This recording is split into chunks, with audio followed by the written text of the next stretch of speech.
Mesdames et messieurs, chers internautes, bonsoir. Une fois de plus, nous vous souhaitons la bienvenue au sein de votre émission On en parle. Pour ce faire, ce soir, nous avons choisi de traiter de l'homosexualité. Pasteur Moshe, bonsoir. Bonsoir. Sans plus tarder, nous allons démarrer notre émission. Alors, dans le Larousse, l'homosexualité est décrite comme une attirance sexuelle entre deux personnes de même sexe. Donc on voit que l'homosexualité existe depuis la nuit des temps, depuis des siècles. Les Grecs déjà étaient homosexuels. Pasteur, est-ce que vous avez quelque chose à nous dire par rapport à cette origine de l'homosexualité? C'est la même origine que le péché. Donc lorsque Adam a péché, il a entraîné d'autres péchés avec lui, entre autres l'homosexualité qui est venue.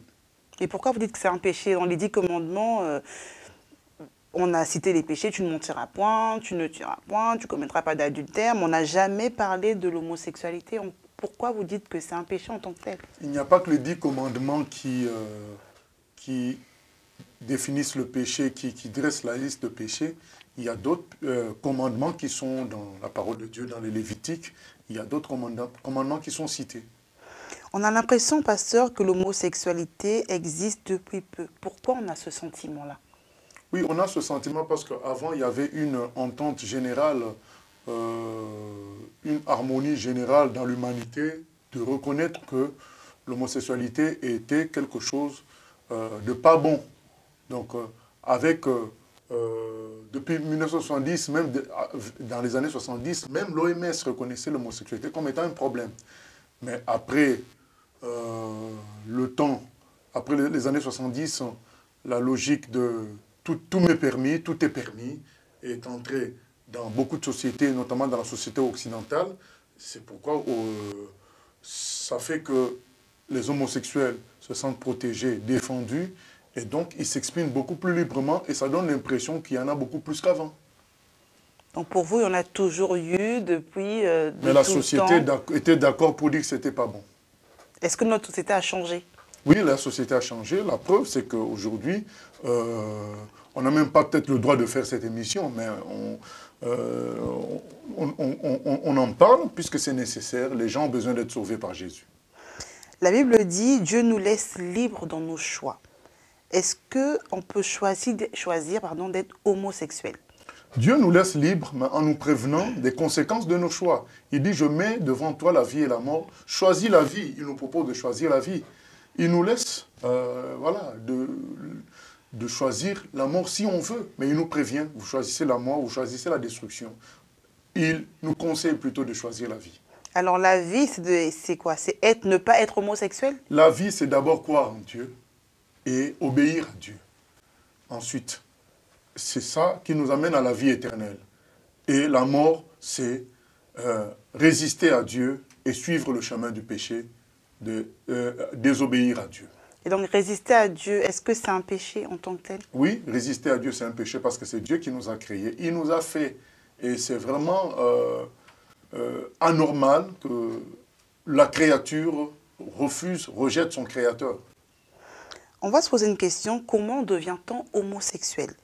Alors on va évoquer plusieurs raisons, notamment le milieu.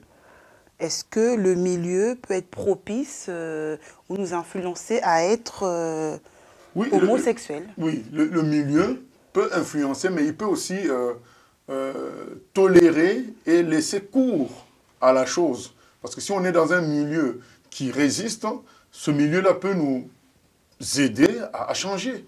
Mais lorsqu'on est dans un milieu qui tolère, qui accepte la chose, ça laisse libre cours à nos penchants. Et le milieu aussi peut favoriser. Pour poursuivre l'émission, nous allons suivre une vidéo, pasteur.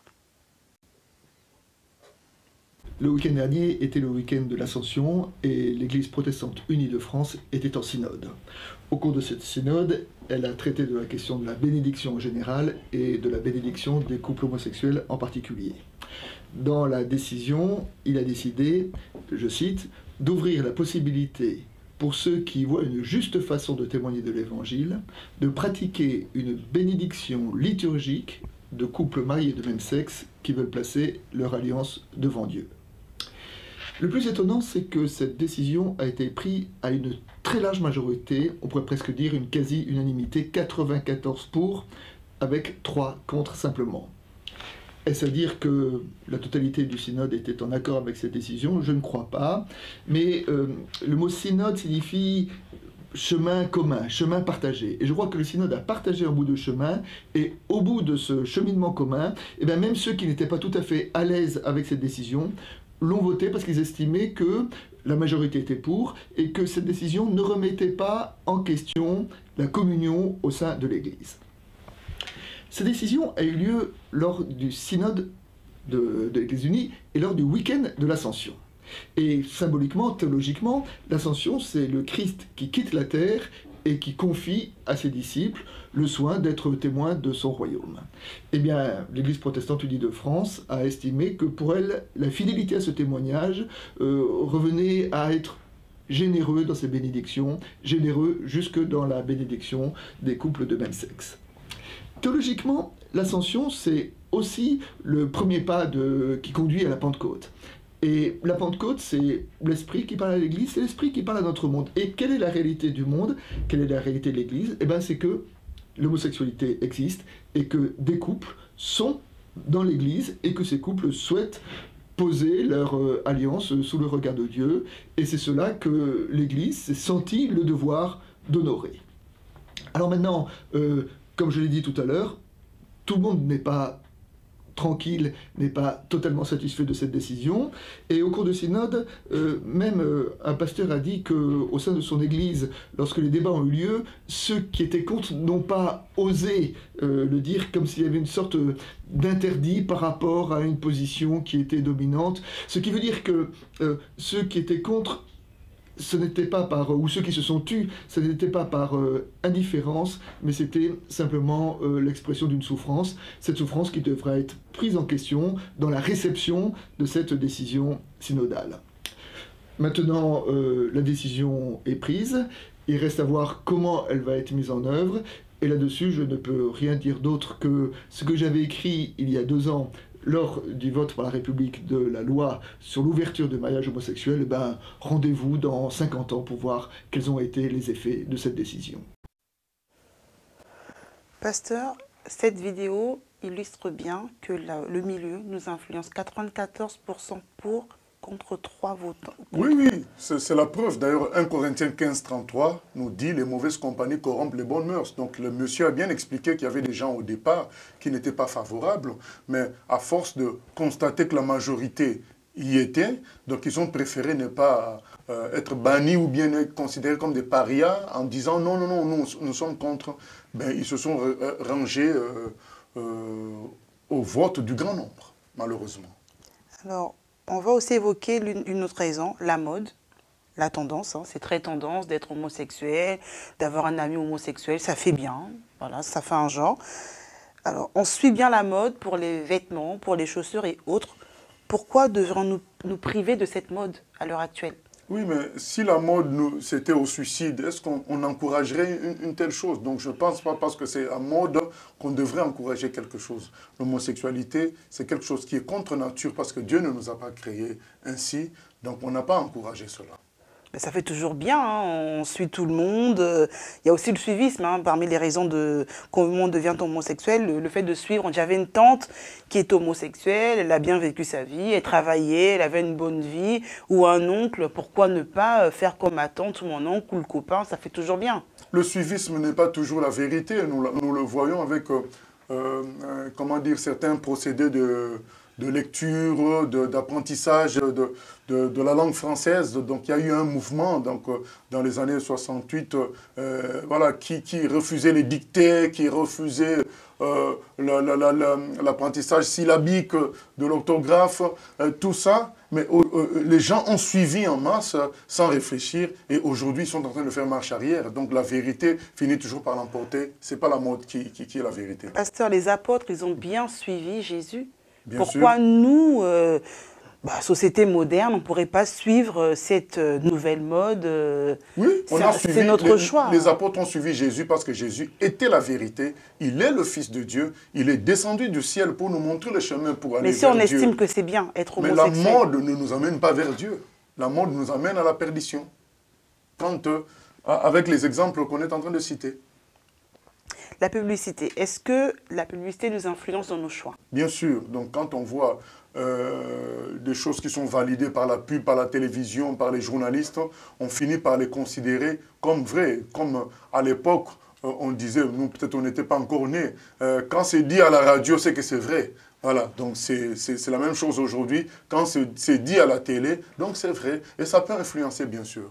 Est-ce qu'il faut sélectionner ce qu'on entend, ce que nous montrent les pubs? Est-ce qu'on doit avoir un discernement quelconque? Il faut tout simplement s'aligner sur la volonté de Dieu, lire la Bible et s'approcher de Dieu. Et bien sûr, tout le monde ne lit pas la Bible. C'est donné aux chrétiens de lire la Bible, mais une personne lambda ne lit pas spécialement la Bible. Eh bien, nous avons comme travail de leur parler de la Bible, de leur parler de Dieu et qu'ils se rapprochent de Dieu pour être sauvés. C'est ça notre travail. Est-ce que l'homosexualité, on est avec? Est-ce que c'est inné? Non, ce n'est pas inné. C'est le péché qui est inné. Donc le péché, c'est le fait que quand Adam a résisté à Dieu, on lui a interdit de prendre, de manger du fruit. Voilà, il a de la connaissance du bien et du mal, il l'a quand même fait. Ça a entraîné une dégénérescence dans l'homme. Et maintenant, dans chaque homme, il y a des déclinaisons. Donc, il y a des gens qui sont attirés par le vol, d'autres sont attirés par le meurtre, certains autres sont attirés par l'homosexualité, d'autres encore, voilà, aiment se mettre en colère tout le temps. Donc, il y a toutes sortes de péchés et voilà, ça en fait partie. Alors, est-ce qu'on a ce gène en nous? On ne peut pas dire ça. Donc, c'est ça ce que je voulais dire, que ce n'est pas inné. Je m'explique. Je suis une fille, je suis née fille. Mais depuis que je suis toute petite, j'aime bien mettre des pantalons, m'habiller comme un garçon. Et 25 ans plus tard, je vais me dire, bah, écoutez, je suis homosexuelle parce que déjà depuis que je suis toute petite, j'ai un petit peu ce côté un peu garçon manqué. Voilà, est-ce que... Mais si on généralisait ce raisonnement, ça va aboutir à beaucoup de désordre dans la société parce qu'il y a des gens tout petits, ils aiment tuer. Tout petits, ils aiment faire souffrir les autres. Donc nous, on a été à l'école tout petit, les enfants sont sans pitié vis-à-vis des autres, avec les colibés, les surnoms, tout ça. Donc je crois que si on généralisait ce raisonnement-là, ça va faire de notre société une société de destruction. Ça ne justifie pas cela. Ce n'est pas parce qu'on a des tendances tout petits qu'on doit approuver ça. Nous devons résister par rapport à tout ce qui est contre nature et tout ce qui est contre la parole de Dieu. Mais après aussi, pasteur, je pense que la société nous façonne aussi. On sait que par exemple, les garçons, ça va être tout ce qui est bleu, les filles, ça va être tout ce qui est rose.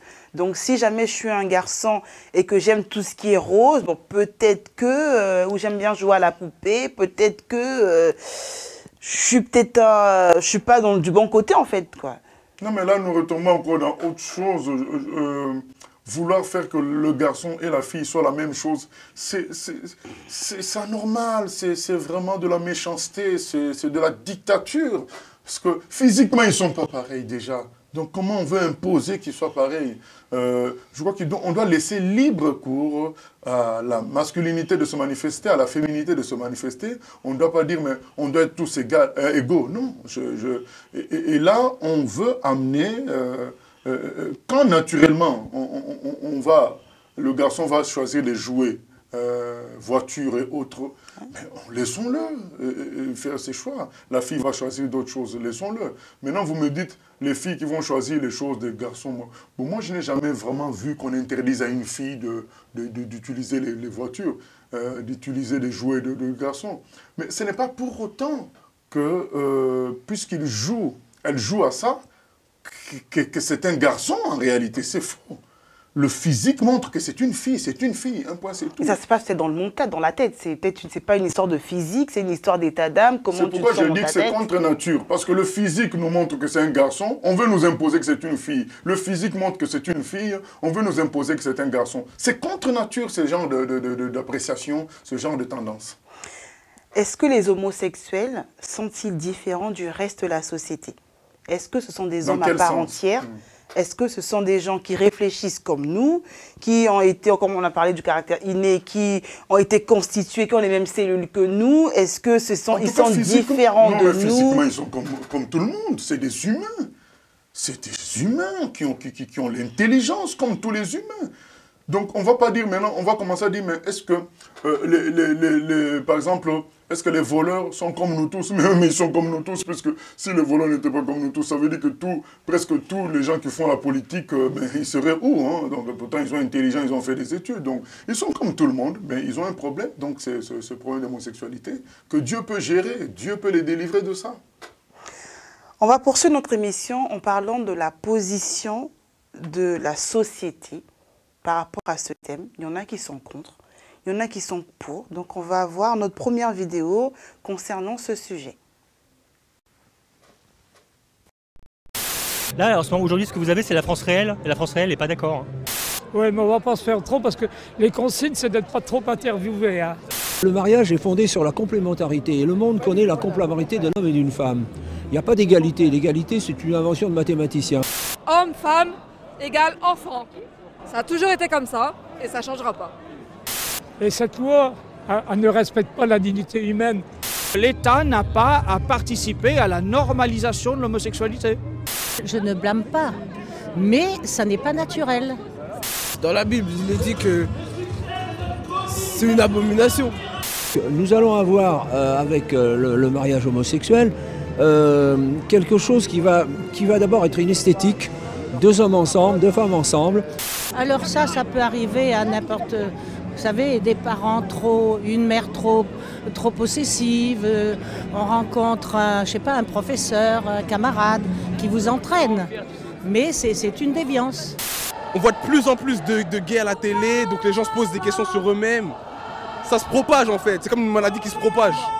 La légalisation du mariage homosexuel, l'adoption est la porte ouverte à d'autres revendications comme la légalisation de l'inceste. C'est la porte ouverte à tout et à n'importe quoi, même avec des hommes et des animaux. Et donc on va voir des détournements de mineurs. La plupart des civilisations dans lesquelles on a donné le même statut à deux hommes ou à deux femmes qu'un homme et une femme mariés, je veux dire dans la société où on l'a reconnu, ont décliné peu de temps après. Alors est-ce que c'est lié ou pas? Bon, là on a l'exemple des Grecs qui est le plus connu, mais... Dans cette brèche qui serait créée, s'engouffreraient certains islamistes bien heureux de demander la légalisation d'un usage en cours chez eux, c'est-à-dire la polygamie. Ça ne remplace pas un père et une mère. Deux personnes du même sexe peuvent facilement élever un enfant, que ce soit deux hommes ou deux femmes. Enfin, je vois pas de problème à ça. Moi, je suis plutôt pour, dans la mesure où si ça peut faire un enfant supplémentaire heureux dans un couple qui marche, il n'y a pas de... J'ai pas de souci avec ça. C'est tout simplement pour respecter les lois de la nature depuis que la nature existe, tout simplement. On veut faire des choses de façon tout à fait artificielle, intellectuelle, et avec tous les arguments qu'on veut maintenant, et moi ça ne me convainc pas du tout. Enfin, il n'y a pas de raison autre qu'idéologique d'être contre. Et éventuellement, j'assume complètement le fait d'être idéologiquement pour. Il y a plein de couples homosexuels qui sont parfaitement capables d'élever des enfants aussi bien que des couples hétéros. Je pense que c'est bien, mais d'un côté, je suis un peu contre parce que je pense que pour l'équilibre d'un enfant, c'est bien d'avoir une présence paternelle et une présence maternelle. Non, on doit cacher l'homosexualité. Pasteur, une réaction par rapport à tous ces propos? Oui, mais on voit bien que la plupart des personnes... Bon, après, on va dire que vous avez choisi un nombre plus grand des gens qui étaient contre la légalisation du mariage homosexuel. Mais on voit bien que les gens disent que c'est contre nature. Il y a certains qui disent que c'est un péché, d'autres disent que c'est contre nature. Il y en a qui disent aussi, si un enfant peut être heureux avec deux parents de même sexe, tant mieux. Mais est-ce que heureux, c'est toute la vie, c'est pas juste quelques années ou quelques mois. Donc je crois que après cet enfant, comment il va faire dans le restant de sa vie, ce n'est pas si facile que ces gens le pensent. Il y a des réalités. Nous sommes des humains, nous avons une nature, et quand on va à l'encontre de ça, ça a toujours des conséquences difficiles. Alors, quelque part dans le reportage, ils ont dit, ça ne remplace pas un père et une mère. Ça ne remplace pas, puisque c'est naturel. Donc, on répète ça, c'est naturel. Donc, les figuiers portent des figues, les pommiers des pommes, c'est naturel. Mais on peut toujours forcer, faire de l'agriculture hors sol, comme on dit, ou bien faire des clones, machin, truc. C'est du forcing, ça engendre, on connaît ce que font, ça qu'engendre les OGM. Aujourd'hui, on est certain que ça engendre des maladies graves. Est-ce que c'est de la méchanceté de priver un enfant d'un père ou d'une mère?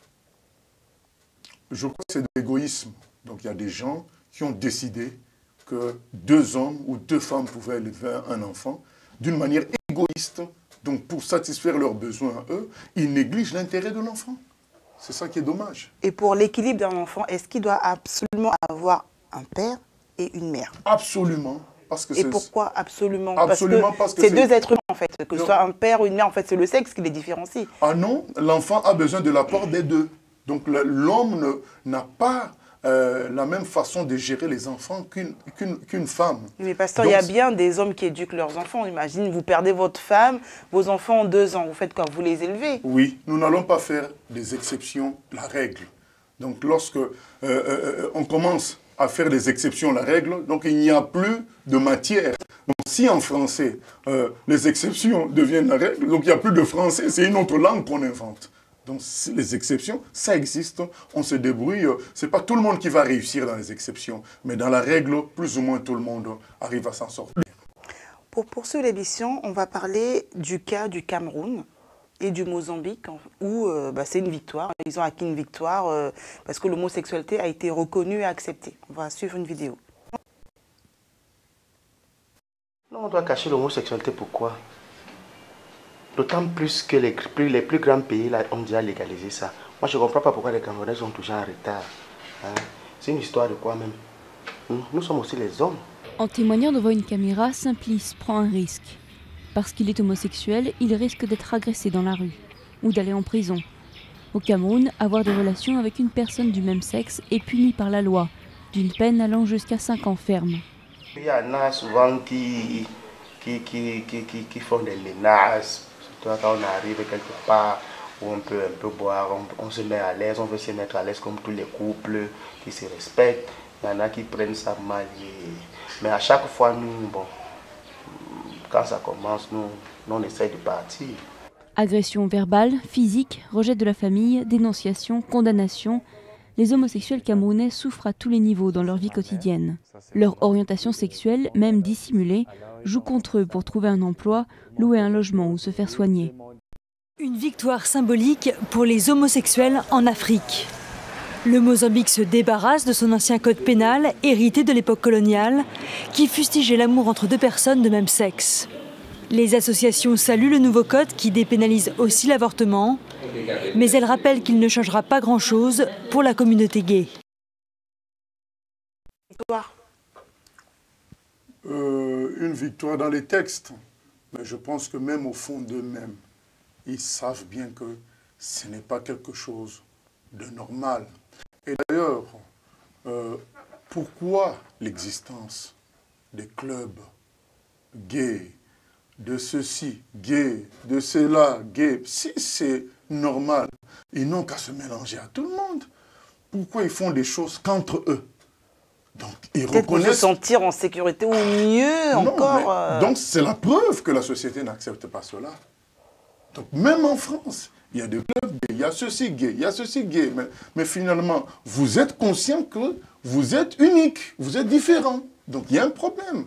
Donc, je crois que ne fouillons pas la vérité ni la réalité. Revenons à la vérité et c'est là que quand on est dans la vérité, Dieu peut nous sauver. On parlait de l'adoption. Est-ce que des homosexuels peuvent adopter? Oui, il y a beaucoup de pays qui acceptent cela, dans beaucoup de pays. Mais voilà, c'est... Alors la Bible dit, multipliez-vous. Il est impossible à 2 personnes de même sexe de se multiplier. Alors que pouvez-vous nous dire par rapport à ce verset biblique et la réalité actuelle?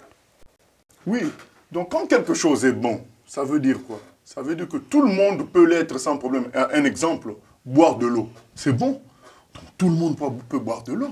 Peut-être il va y avoir une exception vraiment, 1 pour 1 milliard de gens qui, lorsqu'ils boivent de l'eau, ils ont un problème. Mais quand quelque chose est bon, tout le monde peut pratiquer cela. Donc, si l'homosexualité est bonne, imaginons que l'humanité entière le soit. Ça crée quoi? La stérilité sur la Terre, l'extinction de la race humaine. Donc ça prouve qu'il y a un problème. Donc je crois que Dieu a fait les choses, homme et une femme, pour avoir un enfant et l'élever selon la race humaine, selon le genre humain, changer cela, ça va créer des problèmes. On va regarder une vidéo, pasteur, concernant l'adoption en fait, des enfants à l'étranger, notamment. On va prendre le cas du Congo. Voilà, je vous propose de se regarder une vidéo. L'adoption d'enfants russes par des couples français, remise en cause par Moscou. Vladimir Poutine souhaite modifier les accords établis entre les deux pays suite à la légalisation du mariage homosexuel. L'administration russe juge inadmissible d'autoriser des couples de même sexe à adopter. En Russie, l'homosexualité a été considérée comme un crime jusqu'en 1993 et comme une maladie mentale jusqu'en 1999. Nous respectons nos partenaires, mais nous leur demandons de respecter. Adoption au Sénat de la proposition de loi portant adoption des enfants en République démocratique du Congo. Dans ce texte de loi, la Chambre haute du Parlement interdit aux couples homosexuels et transsexuels d'adopter les enfants congolais. Un individu peut adopter, un couple peut adopter à condition qu'il ne soit ni homosexuel ni transsexuel, a déclaré Sébastien Adambou, président de la commission politique, administrative et juridique de la Chambre haute du Parlement. Cette interdiction se présente comme étant garde-fou en vue de permettre à l'enfant congolais adopté par un étranger d'être dans un cadre familial paisible et nécessaire pour son développement. On note également que c'est depuis 2013 que le gouvernement congolais bloquait le départ des enfants congolais adoptés par des étrangers. Cette décision a été justifiée officiellement par la nécessité d'enquêter sur le bien-être des enfants congolais adoptés à l'étranger. Pasteur, on sait que les 3/4 des Congolais, pour ne pas dire la plupart des Congolais, croient en Dieu. Est-ce que vous pensez que cette décision est liée au fait qu'ils croient en Dieu, notamment à une éducation chrétienne, ou c'est parce qu'ils ne veulent pas en fait accepter des mœurs impudiques? Non, moi je pense qu'il y a des deux. Hein. Il y a le fait que la majorité croit en Dieu, mais c'est aussi des choses dans la culture de ces peuples-là, c'est pas quelque chose qui est admis, l'homosexualité. Donc est-ce que c'est une histoire de culture aussi, justement, d'accepter ou pas Non, moi je pense que c'est une histoire d'abord naturelle. Après, quand on voit dans certaines cultures où l'homme devient comme un objet de consommation, petit à petit on commence à résister à la nature et à imposer la consommation sur le genre humain. C'est ça qui se passe en réalité. Donc il y a peut-être dans certaines cultures, la nature est laissée encore libre de se manifester. C'est pourquoi ils interdisent l'homosexualité. Alors, si un comportement est admis, accepté par la société, est-ce qu'il est acceptable aux yeux de Dieu? Parce que là, dans la société occidentale, beaucoup plus, hein, on tolère, on accepte ce comportement, mais est-ce que Dieu l'approuve? Mais Dieu ne peut pas approuver. Dieu a déjà décrété sa parole, il a déjà dicté sa parole, c'est sa parole qui l'emporte sur tout. Mais il y a des réalités qui sont acceptées aux États-Unis qui ne sont pas acceptées en France. Aux États-Unis, on peut acheter une arme avant même d'avoir l'âge de voter. Donc ça, ce n'est pas accepté en France. Donc, même entre pays, tout n'est pas accepté. Quelque chose qui est accepté dans un pays n'est pas accepté dans l'autre. Donc pourquoi, lorsque la Bible n'accepte pas quelque chose, ça devient un problème? Alors que même entre pays amis, il y a des différences dans les lois. Je crois que Dieu n'est pas d'accord avec cela. Il faut respecter son choix. Alors la Bible dit de prôner l'amour du prochain. Et la Bible dit l'amour supporte tout. Oui. Comment devons-nous nous comporter avec les homosexuels? Quel comportement devons-nous avoir avec un ami ou un parent homosexuel? Vous l'avez dit, un comportement d'amour. Parce que la Bible dit, Romains 3, 23, tous nous avons péché et nous sommes privés de la gloire de Dieu. Jésus a dit dans Jean au chapitre 8, quand on voulait lapider la femme adultère, il a dit que celui qui n'a jamais péché lui jette la première prière. Donc, nous ne sommes pas là pour stigmatiser les homosexuels ni les condamner. Nous sommes là pour leur dire ce dans quoi vous êtes n'est pas biblique, n'est pas voulu de Dieu. Et comme pour le reste des choses que d'autres humains peuvent faire, injurier, mentir, tuer, tout ça n'est pas, le péché n'est pas voulu par Dieu. Nous sommes tous appelés à nous repentir, que ce soit eux, que ce soit nous. Nous sommes tous appelés à nous repentir devant Dieu pour nos péchés, à cause de nos péchés. Nous devons dire pardon et dire à Dieu de nous créer de nouveau pour qu'on soit agréable à sa parole. On a vu la position de la société, maintenant on va voir la position de l'homosexualité dans l'Église. Est-ce que c'est accepté ou non au sein de l'Église? Pour ce faire, nous allons suivre une vidéo, pasteur. Les protestants l'ont adopté à la quasi-unanimité. Les catholiques, eux, sont plus partagés sur la question de la bénédiction des couples homosexuels. L'Église catholique doit rester dans sa position, de ne pas donner son avis là-dessus. Maintenant, les mœurs font que les choses changent, mais moi, je suis pas trop d'accord. Si quelqu'un décide d'avoir des sentiments pour une personne, c'est pas à nous de juger si c'est positif ou négatif. Alors je pense que l'Église catholique devrait faire la même chose. L'Église catholique a toujours considéré le mariage comme un signe de Dieu, un sacrement, ce qui rend de fait sa réforme impossible.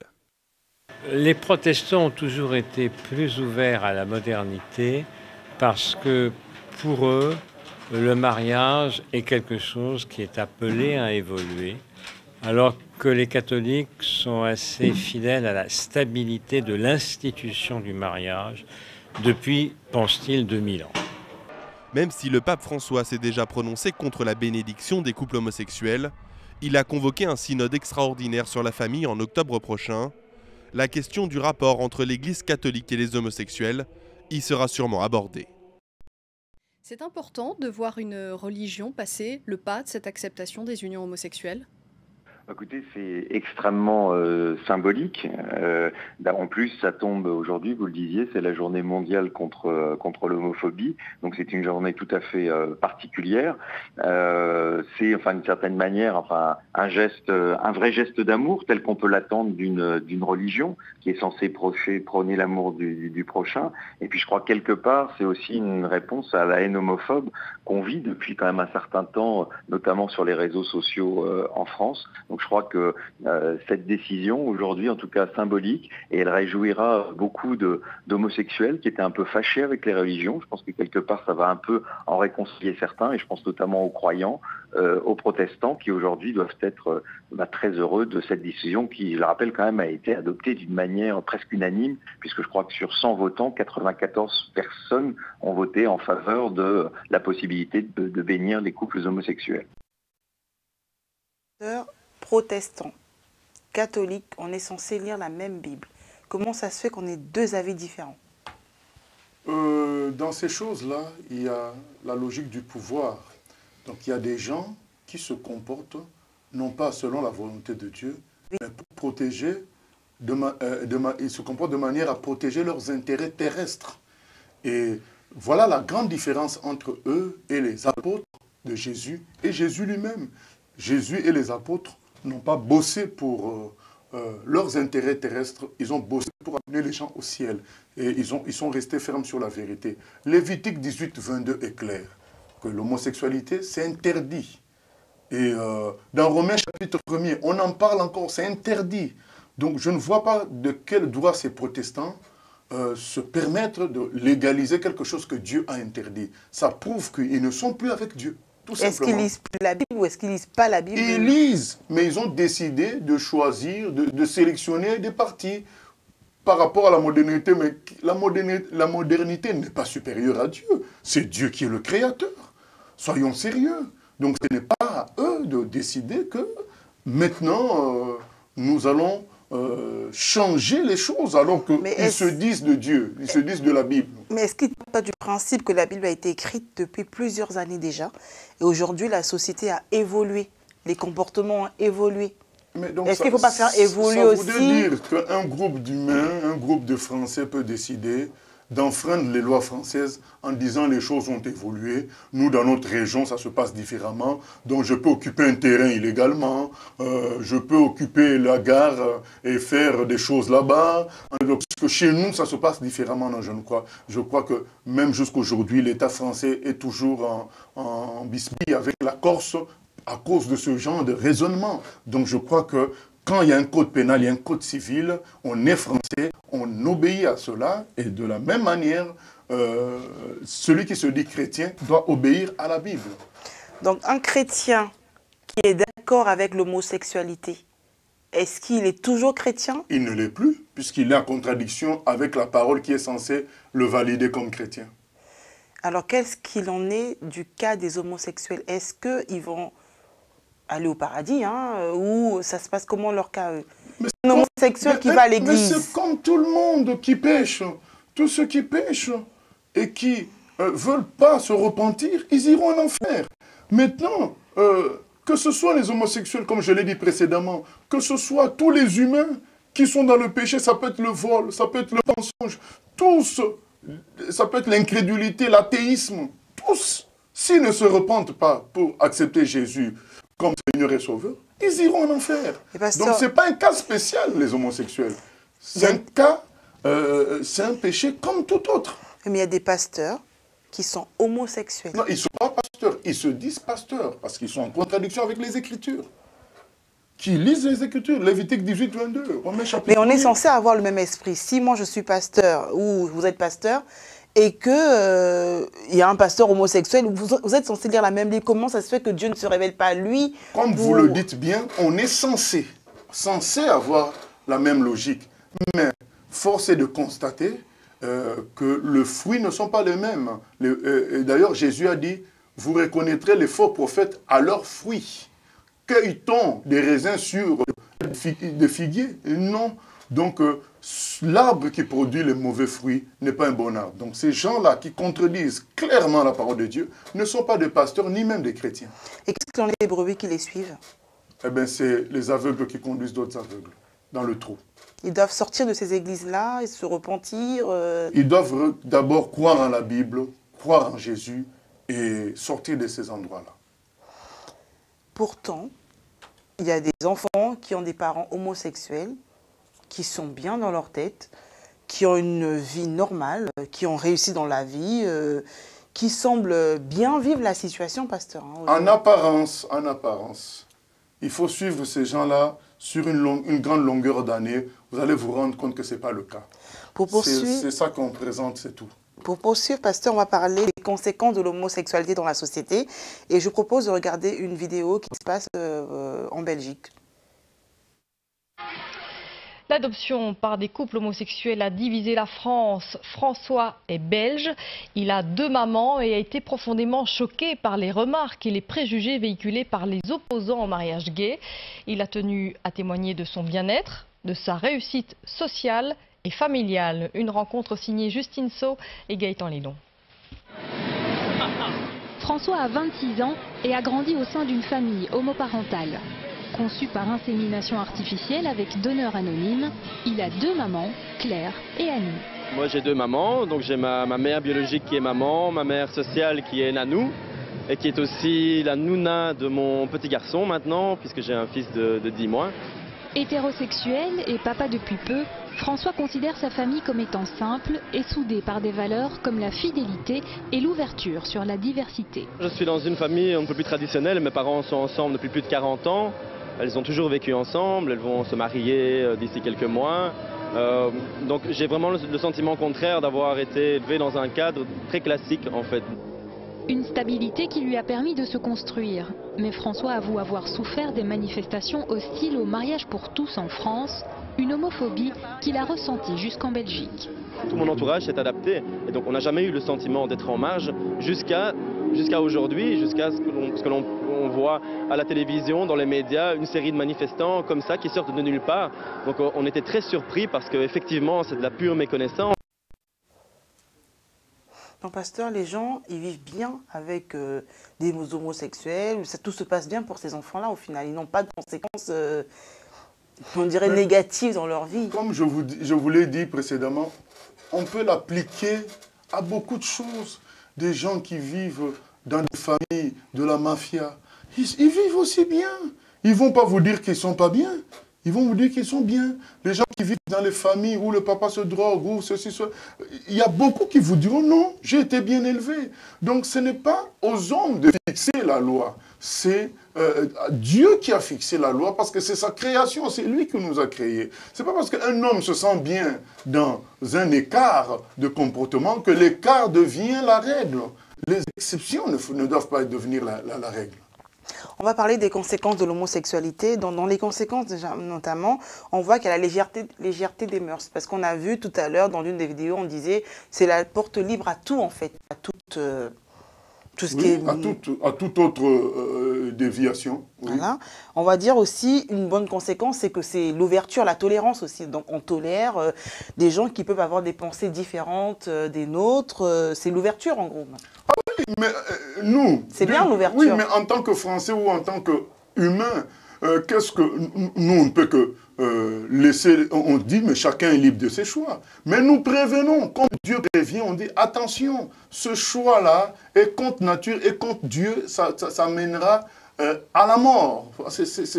Quand on dit à la mort, c'est-à-dire ça t'amènera au jugement dernier, à être condamné. Donc c'est cela qu'on dit. Mais nous, on n'est pas d'accord avec le fait que les homosexuels soient tapés, soient injuriés. On n'est pas d'accord avec tout cela. Oui, parce qu'ils vivent quand même le rejet. Hein, On n'est pas d'accord avec tout cela parce que dans ce cas, il faudrait rejeter tout un tas de gens qui sont hypocrites, voleurs, menteurs. Mais ça, on ne les voit pas, en fait, ces péchés-là. Mais si, on les voit. C'est que c'est vrai, on est un peu plus choqué par l'homosexualité parce que c'est contre nature, parce que c'est quelque chose qui choque la nature humaine. Mais cependant, aux yeux de Dieu, c'est un péché comme les autres péchés. Et donc, de ce fait, nous devons être patients, remplis d'amour pour les homosexuels et les amener à recevoir l'amour de Dieu pour être sauvé. Est-ce que vous être pensez... délivré de l'homosexualité. Je suis chrétien. Est-ce que je peux embaucher dans ma société des homosexuels? Vous êtes libre de, comment dire, de prendre vos décisions, comme la Bible le dit, mais tout ce qu'un homme sème, il le moissonnera. Donc il faudrait penser aux conséquences de nos actes. Ou est-ce que je peux avoir un ami homosexuel? Moi, je pense qu'un ami, c'est quelqu'un avec qui on partage les mêmes valeurs. On peut avoir un parent homosexuel, on peut avoir des connaissances homosexuelles, avec qui on est en bonne intelligence, hein, mais de là, être ami, c'est trop fort quand même. Il faut dire que les homosexuels, ils ont des grandes difficultés à s'insérer dans la société, notamment dans le monde du travail, ou même dans les hôpitaux. Hein. Il y en a qui sont rejetés. Nous n'approuvons pas ce rejet-là. Nous n'approuvons pas cela, parce que tout homme est pécheur. Nous disons qu'il faut les aimer et les amener au salut par Jésus-Christ. Et vous êtes d'accord d'emprisonner les homosexuels? Nous ne sommes pas d'accord avec ce genre de procédé. Dans ce cas-là, il faudrait emprisonner beaucoup plus de gens que cela. Alors, est-ce que les homosexuels sont normaux? Qu'est-ce qu'on entend par normal? Donc il faut maintenant qu'on définisse c'est quoi être normal. Moi, je vous dirais, c'est des humains comme nous qui ont cédé à la faiblesse de la chair. Comme certains sont polygames, d'autres sont, comment dire, transgenres et d'autres sont voleurs. Donc il y a des gens qui cèdent à la faiblesse de la chair au lieu de crier à Dieu pour qu'il les délivre de la puissance de la chair. Ils cèdent, ils ne veulent pas résister. Je crois que c'est l'enseignement qu'on veut leur dire. Vous pouvez résister, Dieu peut vous aider, il peut vous libérer afin que vous meniez une vie réellement naturelle et surtout afin que vous soyez sauvés par Jésus-Christ. Est-ce que les homosexuels seront sauvés? Je viens de le dire, 1 Corinthiens 6,9 aussi nous le dit, non. 1 Corinthiens 6,9 nous cite toute une liste de péchés, entre autres l'homosexualité, pour nous dire que ce genre de péché amène en enfer, amène à la perdition. Mais il n'y a pas que ça, il y a le vol, il y a la débauche, tout ça amène en enfer. Et donc, homosexuels, débauchés, voleurs, cupides, nous avons tous besoin de nous repentir et recevoir le salut par Jésus-Christ. Et Jésus-Christ nous donnera une nouvelle nature qui est plus forte que ces tendances-là, ces penchants réprouvés par le Seigneur. Merci, pasteur. Chers internautes, nous arrivons au terme de notre émission. Nous vous disons merci de nous avoir suivis. Pasteur Moshe, est-ce que vous avez un mot pour conclure? Le mot pour conclure, je m'adresse à tous les homosexuels pour leur dire tout est possible avec Dieu. Il est écrit dans Luc 1,37, rien n'est impossible à Dieu. Dieu vous tend la main, il vous aime, il vous a créé pour que vous fassiez partie de son royaume et que vous alliez au paradis. Donc, ne suivez pas, n'entrez pas dans un conflit direct avec Dieu en insistant sur ces pratiques-là. Revenez à Dieu, il a les bras ouverts en vous attendant. Il suffit, là où vous êtes, de dire à Dieu, même seul dans votre chambre, vous lui dites, je suis dépassé, c'est comme ça, c'est plus fort que moi, sauve-moi. Et il est écrit, quiconque invoquera le nom du Seigneur sera sauvé. Vous dites, Jésus, sauve-moi. Et vous allez voir, Jésus interviendra dans votre vie. Les choses changeront et vous connaîtrez qui est Jésus, quel est son salut et le vrai bonheur. Et ensuite, vous irez le rejoindre au paradis. Que Dieu vous bénisse. Dieu vous aime. Mesdames et messieurs, nous vous disons merci de nous avoir suivis et à très bientôt. Au revoir.